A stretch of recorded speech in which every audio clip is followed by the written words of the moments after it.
Praise the lord. హల్లెలూయా.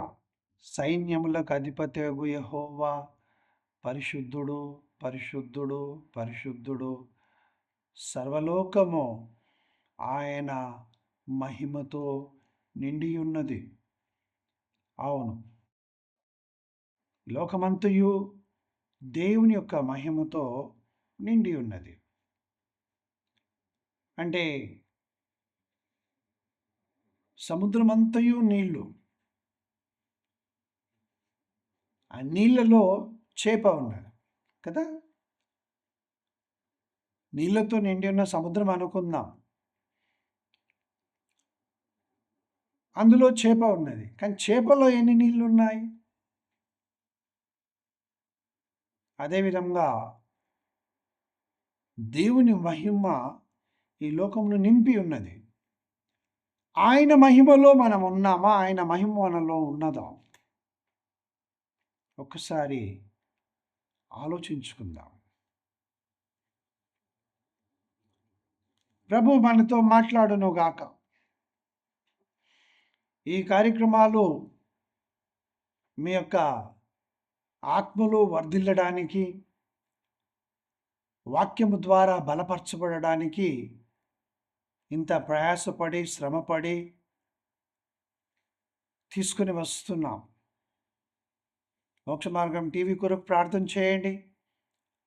ఇందులో వాక్యోపదేశం చేస్తున్నటువంటి సేవకుల కొరకు ప్రార్థన చేయండి. ఇంకా ఎవరైతే నేను కూడా వాక్యం ప్రకటించాలి అని ఆశపడుతున్నారో అలాంటి వాక్యోపదేశకులు కూడా సహాయము పొంది వారు ఈ టీవీ మాధ్యమం ద్వారా సువార్తను ప్రకటించుటకు వారిని బలపరచండి. ఎందుకంటే చాలామంది సేవకులు వారు ఎంతో నమ్మకంగా దేవుని కొరకు జీవిస్తూ పరిచర్యం చేస్తున్నటువంటి వారికి సహాయము దొరకడం లేదు. వారిని ఆదుకోనండి. వేలు సంపాదించుకున్నారు, ఆ తర్వాత వాళ్ళే లక్షాధికారులయ్యారు, ఆ తర్వాత కోటీశ్వరులయ్యారు, ఇప్పుడు బిలియనర్స్. ప్రపంచంలో ఎక్కడ చూసినా బిలియనర్స్. మరి దైవ సేవకులు ఏదో చిన్న మందిరము, లేకపోతే సైకిల్ మీద వెళ్తూ ప్రయాణం చేసేటటువంటి వాడు అతనికి సహాయం చేయరా? దేవుడే మిమ్మల్ని ప్రేరేపించునుగాక అలాంటి వారికి సహాయం చేయుటకు. తలలు వంచి ప్రార్థించుకుందాం. ప్రేమగల తండ్రి, మీకు వందనాలు. గొప్ప దేవుడవు. నీ నామమందు విశ్వాసం ఉంచినటువంటి ప్రజలు వారు ఎలాంటి స్థితిలో ఉన్నా నీ నిబంధనను జ్ఞాపకం చేసుకుని అద్భుత రీతిగా వారికి సహాయం చేసే దేవుడు నీవే. ఈ వాక్యం ద్వారా నాతోనూ వీరందరితో మాట్లాడి ఆశీర్వదించుమని యేసునామమున ప్రార్థిస్తున్నాను తండ్రి, ఆమేన్. యోవేలు గ్రంథము 1వ అధ్యాయము 4వ వచనములో ఇశ్రాయేలీల పరిస్థితిని దేవుడు తెలియజేస్తున్నాడు ప్రవక్త ద్వారా. ఆ దినమున ఇశ్రాయేలు ప్రజలు, ఈ దినమున విశ్వాసులని చెప్పుకునేటటువంటి క్రైస్తవులు, గొంగళి పురుగులు విడిచిన దానిని మిడతలు తినివేసి ఉన్నవి. గొంగళి పురుగులు ఆ చెట్టు యొక్క, పచ్చని చెట్టు యొక్క ఆకులన్నింటినీ తినివేసి బహు వికారంగా చేస్తాయి. ఏమీ కనబడవు, అలా తినివేస్తాయి. ఆ గొంగళి పురుగులు ఆకులన్నింటినీ తినివేసిన తర్వాత మిగిలిన వాటిని ఏవి తింటాయంటే మిడతలు తినివేసి ఉన్నవి. లోకస్, మిడతలు. అవి చిన్న చిన్న కాండమును కూడా వదలవు, అవి కాడలను కూడా వదలవు మిడతలు. మిడతలు తినివేసి విడిచిన దానిని పసరు పురుగులు తినివేసి ఉన్నవి. ఆ కాండములో ఉన్నటువంటి రసమును కూడా, అంటే జీవమును కూడా పీల్చివేస్తుంది అన్నమాట. ఈ రసమును పీల్చేటటువంటి పురుగులు. ఈ పసరు పురుగులు విడిచిన దానిని చీడ పురుగులు తినివేస్తున్నాయి. అంటే ఆ పచ్చని చెట్టు ఏమి మిగలకుండా మొత్తము నిష్ప్రయోజనమైనదై నిష్ఫలమైనదై అయిపోయింది. దాన్ని చూడడానికి ఎవరికి ఇష్టం ఉండదు, దానివల్ల ఎవరికి మేలు కలగదు.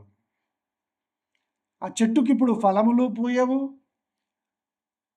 అది ఒకవేళ మళ్ళీ చిగుర్చాలనంటే దానిలో రసం కూడా, జీవం కూడా లేదు. అలాంటి స్థితిలో ఈ యొక్క ప్రజలు ఉంటే వారి మీద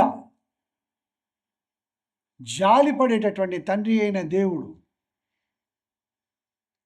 నీ స్థితి నా స్థితి అలా ఉన్నప్పుడు ఆయన మన మీద జాలిపడే మరలా మనము చిగుర్చున్నట్లుగా బోడుబారిన జీవితాలను చిగురింప చేస్తానని వాగ్దానం చేసిన దేవుడు ఆ జీవితంలో చిగురింపచేసి మళ్ళీ పచ్చదనము అనగా జీవమును కలగజేసి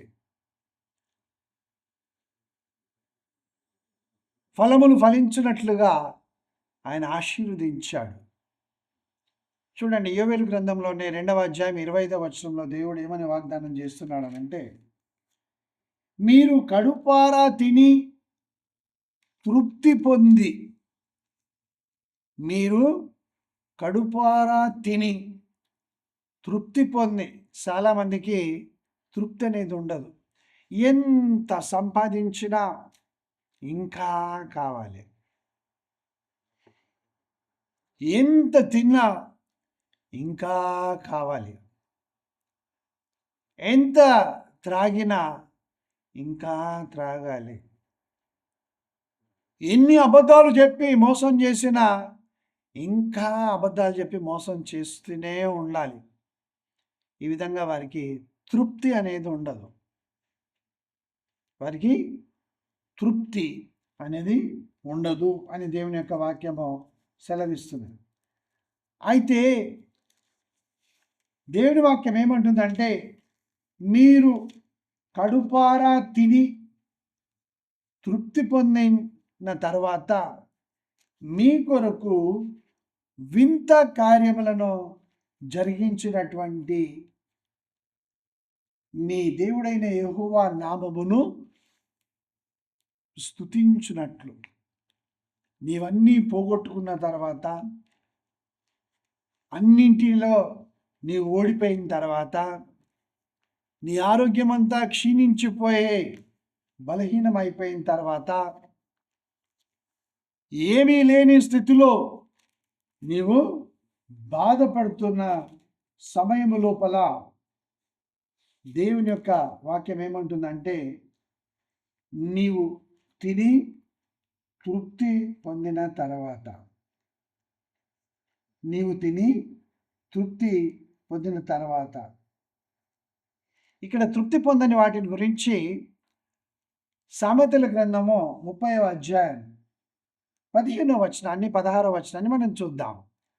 సామెతల గ్రంథము 30వ అధ్యాయం, ప్రావర్బ్స్ చాప్టర్ 30 verse 15 and 16.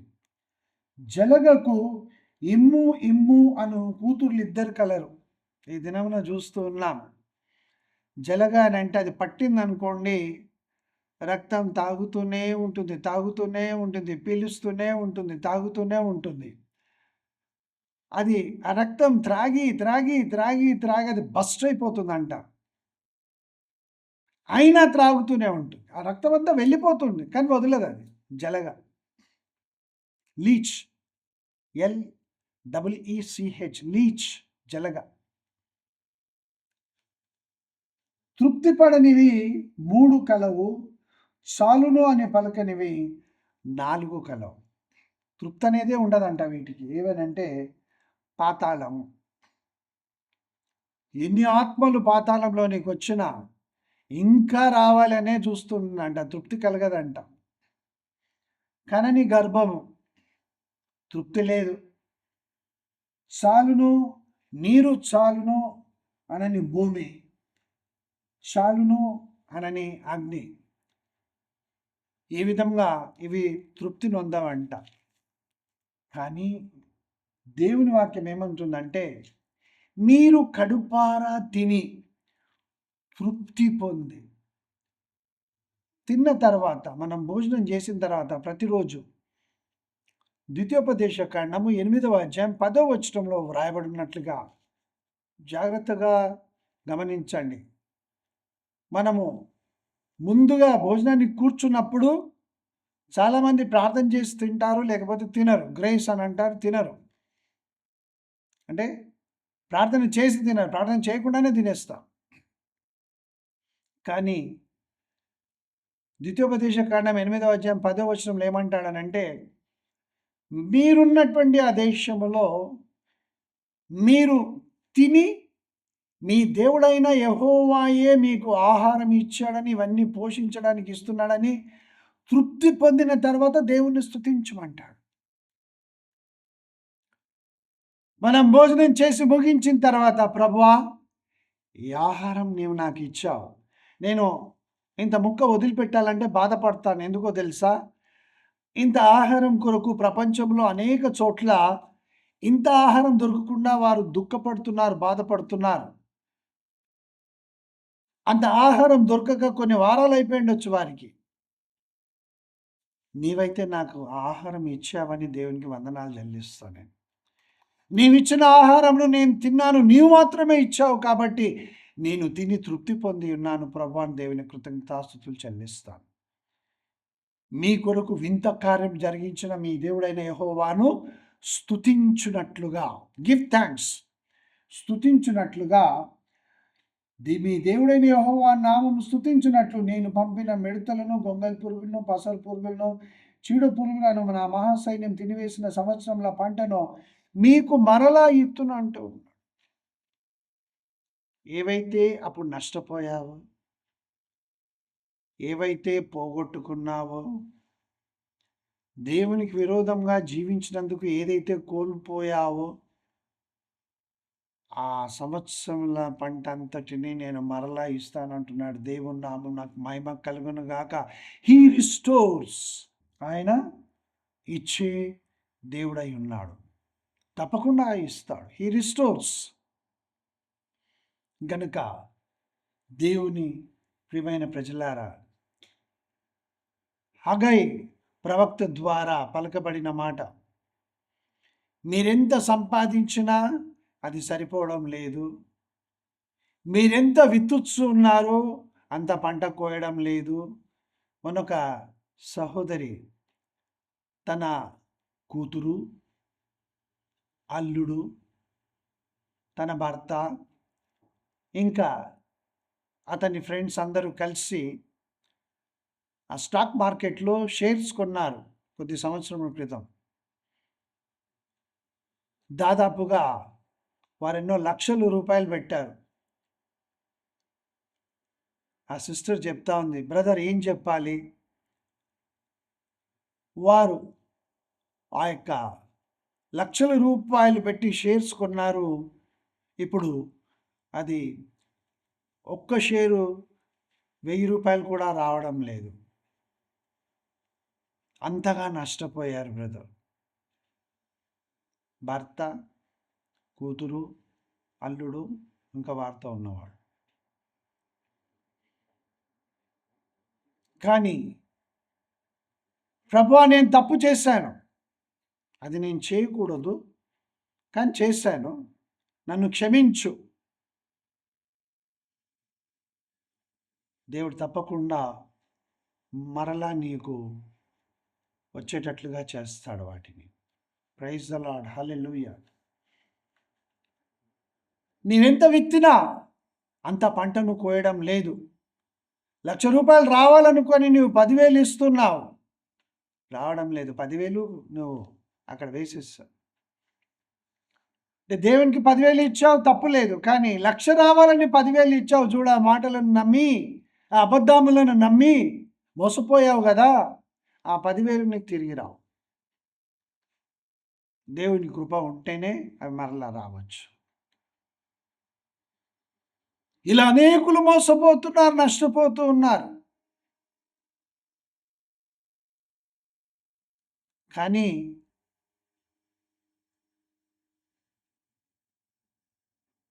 ఆ తప్పిపోయిన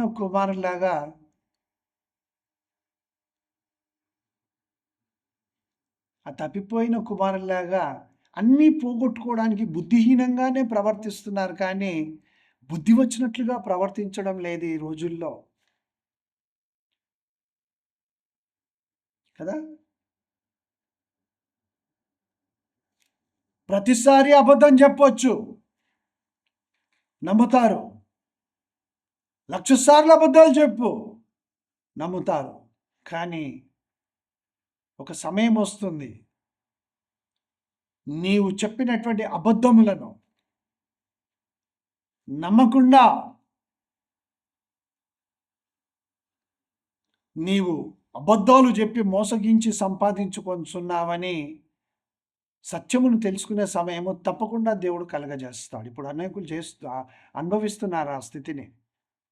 అబద్ధాలు చెప్పారు, సాక్ష్యాలు చూపించారు, లేని వాటిని ఉన్నట్లుగా చూపించారు. మీరు ఇంత ఇస్తే ఇంత అవుతుంది, ఇలా చేశారు, అలా చేశారు, ఇదిగో వారి బ్యాంకులో ఆ డబ్బు ఇంతగా వారికి తెలియకుండానే పడింది, మా దగ్గర ఇంత ఇస్తే అని ఎన్నెన్నో చెప్పారు. బాగా సంపాదించుకున్నారు. ఇమ్ము ఇమ్ము అనే కూతుళ్ళను 2 ఉన్నారు వారికి, బాగా సంపాదించుకున్నారు.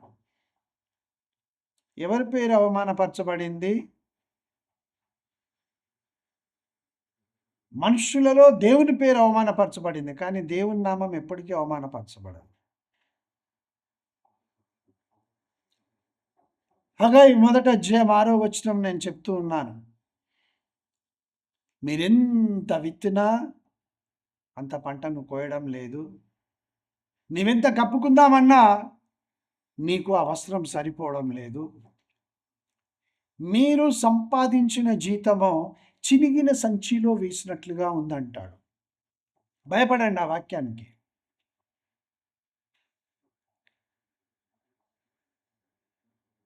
అనేకులు సంపాదిస్తూ ఉన్నారు, సరిపోవడం లేదు. 1,00,000 రూపాయలు వచ్చినా సరిపోవడం లేదు, 10 లక్షలు సంపాదించినా సరిపోవడం లేదు. అందుకే 1,00,000 వచ్చిన వాడు 10 లక్షలు కావాలంటాడు, 10 లక్షలు వచ్చిన వాడు 1,00,00,000 రూపాయలు కావాలంటాడు, 1,00,00,000 రూపాయలు వచ్చిన వాడు ఇంకా 100 కోట్లు. ఇలా ఆశ తీరడం లేదు.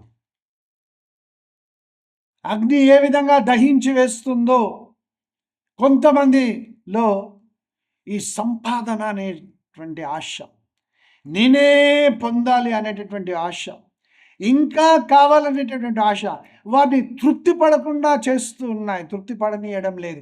కానీ నీవు నేనైతే మనము దేవుడిచ్చిన దానిని మనం పొంది తృప్తి నొంది ఉన్నాం ప్రభా అని మనం చెప్పగలిగిన స్థితిలో మనం ఉండాలి. దేవుని ప్రియమైన ప్రజలారా, లేవియ కాండము 25వ అధ్యాయం ఒకసారి తీస్తారా బైబిల్ గ్రంథం ఉన్నవాళ్ళు? లేవియ కాండము 25వ అధ్యాయం 20వ వచనము నేను చదువుతున్నాను. 7వ ఏట మేము ఏమి తిందుము, ఇదిగో మేము చల్లను పంట కూర్చొను వల్లగాదే అనుకొందురేమో. మీరు 25వ అధ్యాయం మొదటి నుంచి చదవండి. దేవుడు తన ప్రజలతో చెబుతూ ఉన్నాడు, ఈ విధంగా సునాద సంవత్సరంలో ఈ విధంగా చేయాలని.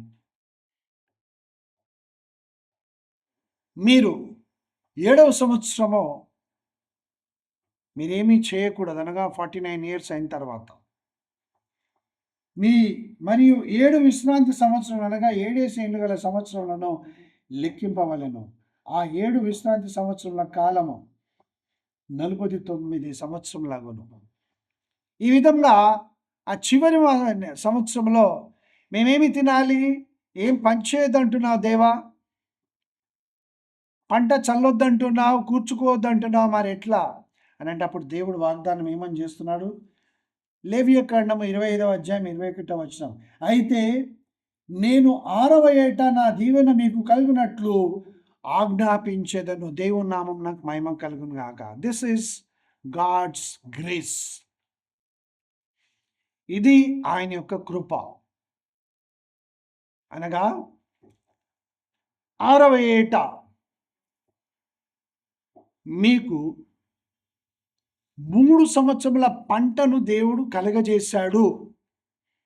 మేబీ 2024 మీకు దేవుడు ఆశీర్వాదములనిచ్చి 3 సంవత్సరముల పంటను మీకు కలుగజేశాడు. దేవుని నామమునకు మహిమ కలుగును గాక. చెయ్యడు అని ఎవరైనా చెప్పగలరా? నేనైతే నమ్ముచున్నాను దేవుడు ఆ విధంగా చేశాడని. సో ఈ సంవత్సరము మీకు 3 సంవత్సరముల పంటని ఇచ్చాడు. అప్పుడేమంటాడనంటే, మీరు 8వ సంవత్సరము విత్తనములు విత్తి 9వ సంవత్సరం వరకు పాత పంటను తినెదరు, దాని పంటను కూర్చు వరకు పాత దానిని తినెదరు. అనగా మీరు విత్తనము విత్తి అది ఫలించి పంట పండి అది మీ ఇంటికి చేరే వరకు మీరు ఇంతకు ముందు కలిగి ఉన్న దానినే మీరు తింటారు. దేవుని నామమునకు మహిమ కలుగును గాక. అనగా మీరు 2024 జనవరిలో మీరు తెచ్చుకున్న దానిని 3 సంవత్సరముల వరకు ఆశీర్వదించి అవి మిగులునట్లుగా దీవించి మీకు నేను వెనుక పూర్వపు స్థితి నుంచి ముందు స్థితి వరకు నేను సమృద్ధిని కలగచేస్తాను అని దేవుడు ఆశీర్వదించినట్లుగా మనం ఈ ఆశీర్వాదం తీసుకుందాం. That's God's grace. ఇది ఎవరు ఊహిస్తారు? ఎవరు అనుభవిస్తారు? ఆయన నామమందు విశ్వాసం ఉంచినటువంటి బిడ్డలు. మీరు చూడండి, మనుష్యులు చెబుతూ ఉన్నారు, మీరు ఈ విధంగా చెయ్యండి, మీకు దేవుడు ఇస్తాడని చెప్తున్నారు. కానీ దేవుడు ఏమంటున్నాడు? నేను చెప్పినట్లుగా చేయండి, అనగా దేవుడు చెప్పినట్లుగా చేయండి, ఆయన ఇస్తానంటూ ఉన్నాడు. That's the difference. అది ఇప్పుడు నేను చెప్తాను, ఇదిగో నా దగ్గర క్యూఆర్ కోడ్ ఉంది, దీనిని స్కాన్ చేయండి, లేకపోతే మీ దగ్గర ఉన్నటువంటి డబ్బును ఇలా ఎత్తి పట్టండి. చాలామంది ఇలా కట్టలు కట్టలు ఎత్తి పడుతూ ఉంటారు. ఎందుకు? అందరికి కనబడాలని. మేము ఇంత ఇస్తున్నాము. అక్కడే మీ ఫలం పొందుతారు, ఇక్కడే భూమి మీదే. గనుక దేవుడు చెప్పినట్లుగా చేయండి, దేవుడు ఇస్తాడు. మనుషులు చెప్పినట్లుగా చేస్తే మోసపోతారు, అంతే. దేవుని ప్రియమైన ప్రజలారా, ఎందుకు దేవుడు మనకి ఇస్తాడు? ఎందుకంటే ఆయన ధనవంతుడై ఉండియు ఆయన దారిద్ర్యం వలన మనము ధనవంతులము కావాలనని ఆయన అనగా యేసు మీ నిమిత్తము దరిద్రుడు ఆయనని వ్రాయబడి ఉంది. హి గేవ్ అవే ఎవ్రీథింగ్. కొరింథీయులకు రాసిన 2వ పత్రిక 8వ అధ్యాయం 9వ వచనం. The second epistle of St. Paul to the Corinthian church, chapter 8 and verse 9. మీ నిమిత్తం ఆయన దరిద్రుడాడు, సమస్తమును ఇచ్చివేశాడు, ఏది ఆయన ఉంచుకోలేదు. దరిద్రుడయ్యాడు. దరిద్రుడైనటువంటి దైవ కుమారుడు ఎవరంటే యేసుప్రభు. అన్నీ ఇచ్చేశాడు. మరి మనం ఏం చేయాలి? నీవు ధనవంతుడు కావాలని దేవుడు ఇస్తూ ఉన్నాడు, అన్నీ ఇచ్చివేశాడు. ఒక పేషెంట్ అనగా హాస్పిటల్లో ఉండి చికిత్స పొంది అతనికి రోగం నయమైనటువంటి రోగి స్వస్థత నొందిన తర్వాత ఆయనకు బిల్లు ఇస్తారు హాస్పిటల్లో. చూస్తే అందులో లక్షల రూపాయల బిల్లు ఉంటుంది. కానీ అందులో 3 రోజుల కొరకు 2 రోజుల కొరకు 90,000 అని అక్కడ పెట్టారు. దేని కొరకు 90,000 2 రోజుల కొరకు అని చూస్తే ఆయనకు ఆక్సిజన్ పెట్టారంట 2 రోజులకి. ఆక్సిజన్‌కి 90,000 ఛార్జ్ చేస్తున్నారు హాస్పిటల్‌లో. అప్పుడు ఈ స్వస్థత నొందినటువంటి వ్యాధిగ్రస్తుడు ఏమనుకున్నాడంటే 2 రోజులకే 90,000 ఏశారు. నేను తల్లి గర్భములో రూపించబడిన దినం మొదలుకొని ప్రతి దినము నేను ఇంత ఆక్సిజన్‌ని నేను పీలుస్తున్నాను గదా! మరి దేవుడు బిల్లేస్తే ఎంతవుతుంది? ఆలోచించండి. పోనీ ఈ హాస్పిటల్ వాళ్ళు ఏసిన లెక్క ప్రకారమే ఈ ఒక్క సంవత్సరం రోజులు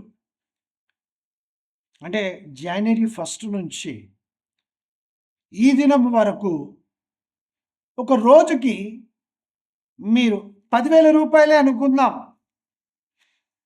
లెక్కేసుకోండి. ఒకవేళ దేవుడు ఆయన ఇచ్చినటువంటి మంచి ఈవుల కొరకు అనగా ఆయన ఇచ్చేటటువంటి ఆక్సిజన్ కానివ్వండి, ఆయన మన మీద కురిపిస్తున్నటువంటి వర్షం కానివ్వండి, ప్రతిదినము ఆయన మనకు ఇస్తున్నటువంటి సన్లైట్, సూర్యరశ్మి, సూర్య వేడి కానివ్వండి, ఇంకా ఏవేవైతే మేలులు కలుగజేస్తున్నాడో అవన్నీ కానివ్వండి, వాటికి అన్నిటికి కలిపి 10,000 వేసుకుందాం. రోజుకు 10,000 అంటే దాదాపుగా ఇప్పటి వరకు మరి 300 రోజులు అయిండొచ్చు. 10,000 రూపాయలతో 300ని లెక్కించండి ఎంత అవుతుందో, నీవెంత దేవునికి ఇవ్వాలో. దశంభాగం కావాలని అడుగుతారు కదా.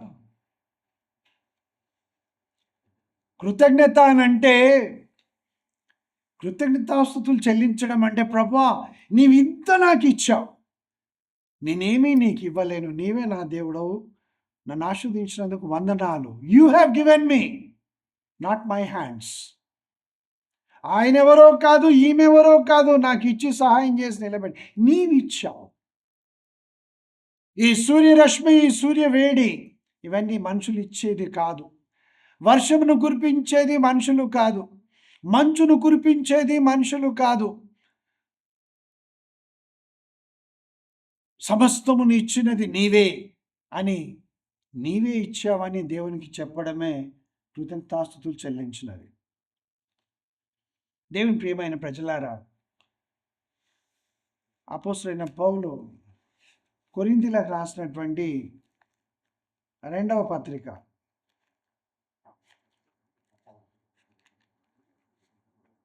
8వ అధ్యాయం 7వ వచనాన్ని మనం ఒకసారి చూద్దాం.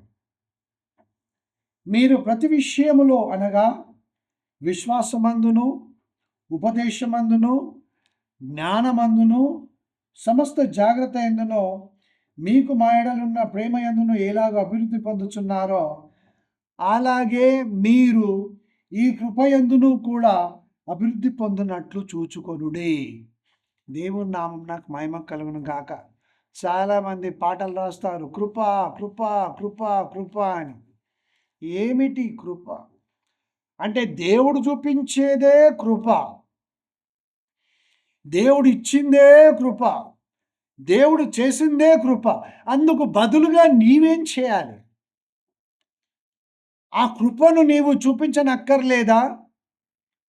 దేవుడు నిన్ను ప్రేమించినట్లుగా నీవు నీ పొరుగువానిని ప్రేమించమని చెప్పలేదా? ఆజ్ఞలన్నిటిలో ప్రధానమైనది మొదటి ఆజ్ఞ, నీ దేవుడైన యెహోవాను నీ పూర్ణ హృదయంతో, నీ పూర్ణ ఆత్మతో, నీ పూర్ణ బలముతో, నీ పూర్ణ శక్తితో నీ దేవుడైన యెహోవాను ప్రేమింపవాలని. ఇది మొదటి ఆజ్ఞ. నిన్ను వలె నీ పొరుగువానిని ప్రేమింపవలన ఆజ్ఞయు దాని వంటిదే. దేవుడు నిన్ను ప్రేమించాడు కాబట్టి నీవు ఇతరులను ప్రేమించాలి. దేవుడు తన కృపను నీ యెడల చూపించాడు కాబట్టి అదే కృపను నీవు చూపించాలి. చూపిస్తున్నామా? కృపయందు విస్తరించు, అభివృద్ధి చెందు కృపయందు. ఏమిటి? గివింగ్. మేము ఇస్తున్నాం బ్రదర్. ఇక్కడ 7వ వచనం బాగా జాగ్రత్తగా చూడండి. దేని విషయంలో మీరు అభివృద్ధి చెందుతున్నారు. మీరేమి పొందుతున్నారు? విశ్వాసము, ఉపదేశము, జ్ఞానము, సమస్త జాగ్రత్త, వీటన్నిటిలో మీరు ఎదుగుతున్నారా? మీరు ఆ ఫలమును పొందుతున్నారా? ఈ కృప ఎవరి కొరకు అంటే పరిశుద్ధులైనటువంటి వారి కొరకు, అబద్ధాలు చెప్పే వాళ్ళ కొరకు కాదు, సంపాదించుకోవాలని ఆశపడే వారి కొరకు కాదు.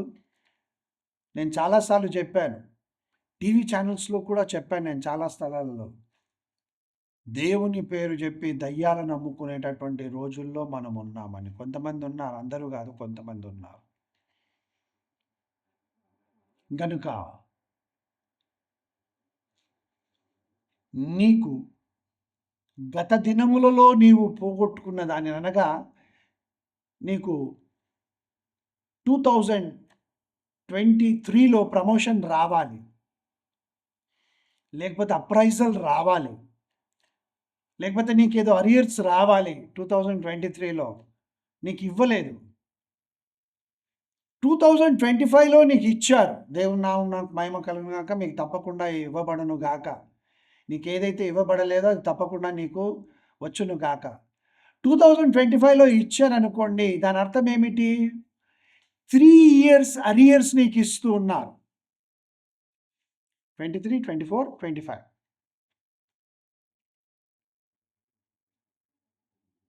అయితే ఒక ఆయన 2 వారాలుగా లేక 3 వారాలుగా దేవాలయంలోకి వెళ్ళడం లేదు.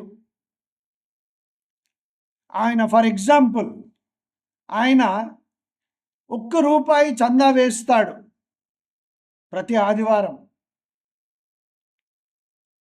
3 వారాలుగా ఆయన వెళ్ళలేదు దేవాలయంకు. 4వ వారం వెళ్ళాడు. ఎంత వేస్తాడు చందా? మనల్ని మనం పరీక్షించుకుందాం. దేవుడు నాతో మాట్లాడేది కొద్ది సంవత్సరం క్రితం, అందుకే మీతో మాట్లాడుతున్నాను నేను. 3 వారాలుగా వెళ్ళలేదు. 4వ వారం వెళ్ళినప్పుడు ఆయన ₹1 వేస్తాడు. ఎందుకంటే ఆయన అలవాటు ఏంటంటే వారమునకు వెళ్ళినప్పుడు ₹1. లే బ్రదర్, నేను 10,000 వేస్తాను ఒక వారానికి. సరే, 10,000 వేస్తావు. కానీ 3 వారాలుగా నేను దేవుని దేవాలయంకి వెళ్ళలేదు, కానీ నేను ఆ 3 వారాల చందా కూడా నేను వేస్తానని ఇస్తావా?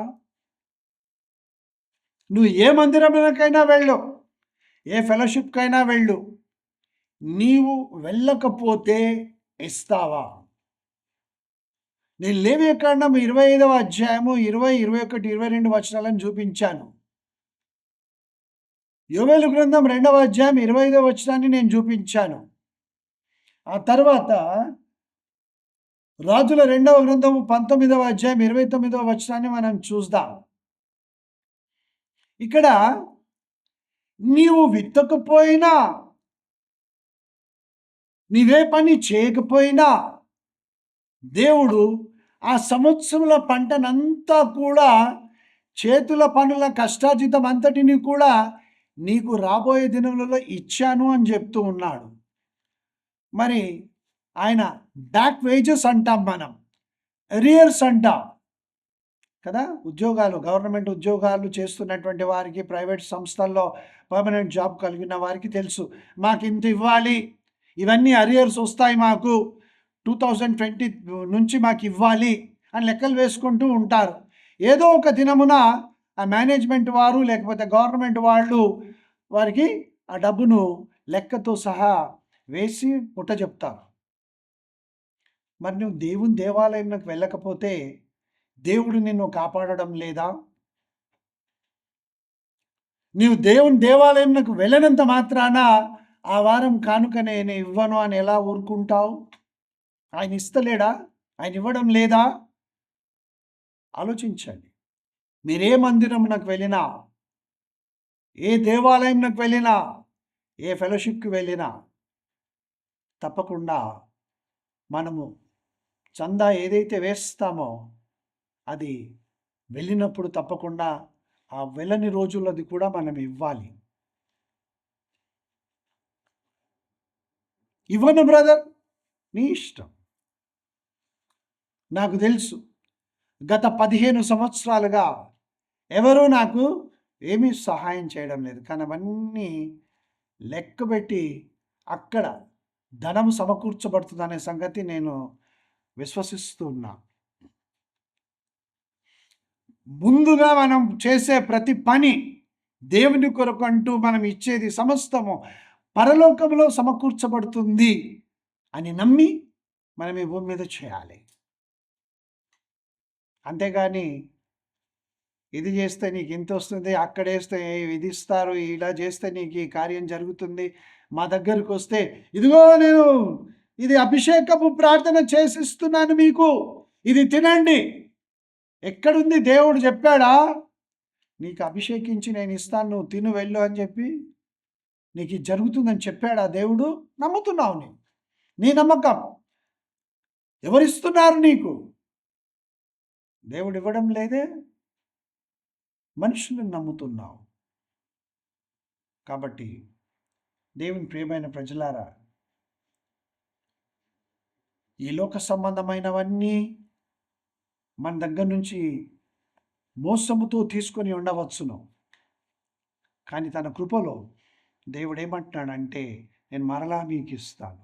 మనము కూడా దేవునికి అదే విధంగా మనం వెళ్ళకపోతే కాపాడాడు, ఆశీర్వదించాడు, ఆ దినపు ఆహారం అనుగ్రహించాడు. ఆ వారమంతా మళ్ళీ 3 వారాలు ఆయన నిన్ను సంరక్షించాడు, నీ కుటుంబాన్ని పోషించాడు, నీ పనులలో ఆయన నిన్ను గొప్పగా దీవించి ఆస్వాదించాడు. కాబట్టి నేను అక్కడికి వెళ్ళలేదు కాబట్టి అని నీవు అనుకుంటే దేవుడు నీతో మాట్లాడను గాక. తలలు వంచి ప్రార్థించుకుందాం. ప్రేమగల తండ్రి, మీకు వందనాలు. నా దేవుడు క్రీస్తు యేసునందు మీ ప్రతి అవసరతను తీర్చునని ఫిలిప్పీ పత్రిక 4వ అధ్యాయం 19వ వచనంలో వాగ్దానం చేశావు. రాజైన హిజ్కియాతో, హిజ్కియా, ఈ సంవత్సరము దానంతట అదే పంటను నీవు తింటావు హిజ్కియా అని హిజ్కియాకు వాగ్దానం చేసి రాబోయే సంవత్సరంలో మరలా పంటని ఇచ్చావు. ప్రభా, మేమేదైతే పోగొట్టుకున్నామో అది తిరిగి ఇచ్చినందులకై వందనాలు. ఆ కృపయే మేము కూడా కలిగి ఉండి ఇచ్చుటకు, ఇతరులకు సహాయం చేయుటకు, పరిశుద్ధుల అవసరాలు తీర్చుటకు, సేవా పరిచర్య ధర్మము క్రమముగా జరుగుటకు, దీనులై బీదలైనటువంటి సేవకులు ఎంతో కష్టపడుతున్నారు, కన్నీరు కారుస్తూ వారు ప్రయాసపడుతూ ఉన్నారు. మాకు సహాయము దొరికితే మేము ఇంకా ఎక్కువగా సేవ చేస్తాం, ఇంకా ఎక్కువగా వాక్యం ప్రకటిస్తామని సహాయం కొరకు ఎదురు చూస్తున్నటువంటి వారు అనేకులు. అలాంటి వారికి మేము సహాయం చేయనట్లుగా ఈ దీనదాసుడు చేయు ప్రార్థన ఆలకించి దీవించమని బ్రతిమాలుకొంచుంటున్నాను. నీ వాక్యం విస్తరించాలి, ఇది బాధ్యత. సువార్తను ప్రకటించుట నాకు ఇవ్వబడిన భారము. ఇది దానము కాదు, ఇది భారము. కాబట్టి సువార్తను ప్రకటించాలనే భారముతో, ఇదేదో అడుక్కొని తీసుకునే దానముగా తీసుకోకుండా భారము కలిగి సువార్తను ప్రకటించుటకు సహాయపడుటకు, ఈ కృపయందు మేము అభివృద్ధి పొందినట్లుగా చూచుకున్నటకు హృదయాలను మార్చండి, తలంపులను మార్చండి, సత్యమందు ప్రతిష్ఠించండి. యేసు నామమున ప్రార్థించి వేడుకొంచున్నాను తండ్రి. ఆమేన్, ఆమేన్. Praise the lord. God bless you.